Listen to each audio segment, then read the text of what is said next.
জামায়াতে ইসলামকে সেধে দিল, এবার আসবে না, এরা বসবে না, এরা বসতে চাইবে না। 2026-এ যেই নির্বাচনের কথা আপনি বলছেন, এটা আসন বন্টনের নির্বাচন, যেটাকে আপনি অন্যভাবে বলতে পারেন নির্বাচন নয়, প্রহসন। আসন ভাগাভাগি অলরেডি ফাইনালাইজের পর্যায়ে চলে গেছে, চূড়ান্তের পর্যায়ে। জামায়াতে ইসলামকে 80 আসন অলরেডি দেওয়ার জন্যে হাতে পায়ে ধরে বসে আছে। 80 আসন, 80, যেটাকে ইংরেজিতে বলা হয় 80 সিটস। আর চিলড্রেন পার্টি, যেটা ন্যাশনাল চিলড্রেন পার্টি, তাদেরকে 8টা সিট এখনো পর্যন্ত কনফার্ম করে রেখেছে। আর বিএনপিও চাইছে মেজরিটি তারা পাওয়ার নিতে।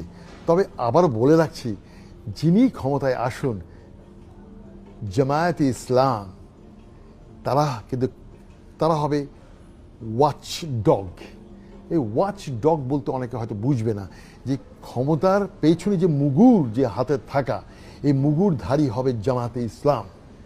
সুতরাং যারা আসবে 2026-এ, এটা একটা মিক্সড কাইন্ড অফ, একটা মিক্সড একটা কিছু আসবে। আর আমি আগেও বলেছিলাম জামায়াতে ইসলামকে যদি মেজরিটি দিয়েও এবার ক্ষমতায় বসানো হয়, Jamaate Islam is too smart, very smart. Jamaate ইসলামকে সেধে দিল, এবার আসবে না, এরা বসবে না, এরা বসতে চাইবে না। বাট 2028-এ জামাতকে পায়ে ধরে সেধেই তাকে দিতে হবে। কারণ এই যে ট্রানজিশনাল পিরিয়ড, এই যে 2026 এবং 2028, এই 2 বছরের যে মাঝখানে যে ট্রানজিশন, যে সরকার আসবে, সেই সরকার তার কাঁধে কিছু কলঙ্ক, কিছু দায়ভার, কিছু ব্যর্থতা নিয়েই তারা বিদায় হবে। তারপর হবে আসল নির্বাচন। আর এই ট্রানজিশন পিরিয়ড গতবারও হয়েছে, সেই 1980-এ, আপনারা অনেকেই জানেন।